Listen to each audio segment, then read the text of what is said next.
welcome to our channel, Nessa and Sophie. My name is Nessa, and this here is my Cavapoo puppy named Sophie, and I did a thing. Look what I got! I'm so excited. I got Sophie a mini at-home agility course. I am so excited to test it out with her. She's already went and pulled out a couple things from it. Here you go. This is from Outward Hound. It's called the Zip and Zoom Indoor Agility Kit. For a while now, I've been talking about wanting to start Sophie with some agility courses, but I figured let's try it out at home first and see how it goes. I really want to see if this works for her. She's very flexible. She loves trying new things, so I figured I'd set it up with you guys and see how Sophie does with it. Let's get started.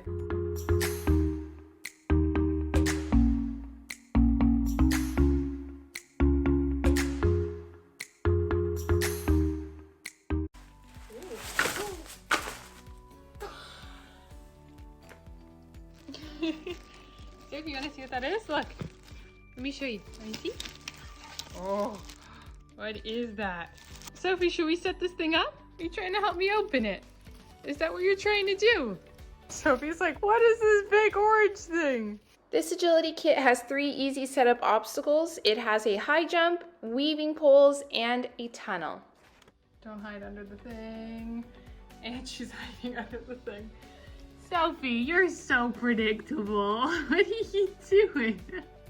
Sophie, how do you feel about this setup? How do you feel about it? Got the jumping part over here at the beginning. We're gonna try some weaving, and then we're gonna finish it off with a tunnel. How do you feel about that? You feel okay with that?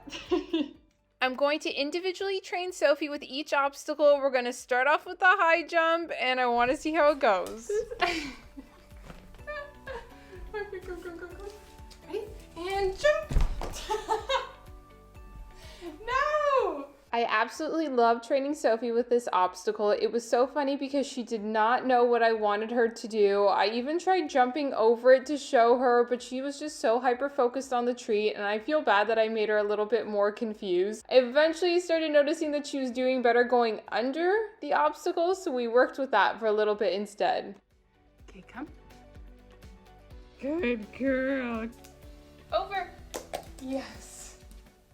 Even though Sophie was able to go under the pole, I still wanted her to jump over it, so I decided on lowering the pole a little bit so it wouldn't be as high or as much of a jump for her, and it worked really well. She felt so much more comfortable jumping over it when it was at a lower height. So we practiced at it with this height for a little bit before bringing it back up again. Yay! Good girl! Over. It was so cool to see that by starting off with a lower height in the pole and then bringing it back up again, Sophie actually became more confident and was able to succeed in a higher jump.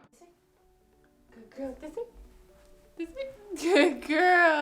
Our second obstacle is the weaving poles, and I don't know if you can tell, but Sophie is really hyper-focused on the treat. She doesn't really notice what she's doing. She sees the poles in the way, but she doesn't really know how to go around them in the way I want her to. This is going to take quite a bit of practice for her, especially because I don't want her to be so focused on the treat. I want her to actually learn what she needs to do with her body. But I mean, look how cute she is, just trying to follow that tree and prancing back and forth. Like, I can't get enough of that. Let's move on to the tunnel. Sophie, what is that over there? What is that? I'm gonna try throwing a treat in there just randomly and see if she goes in it. Oh, and I'm gonna make it a big treat. Let's see if she goes in it. It's a big piece. Ready? Hopefully I'll get it in. Good girl.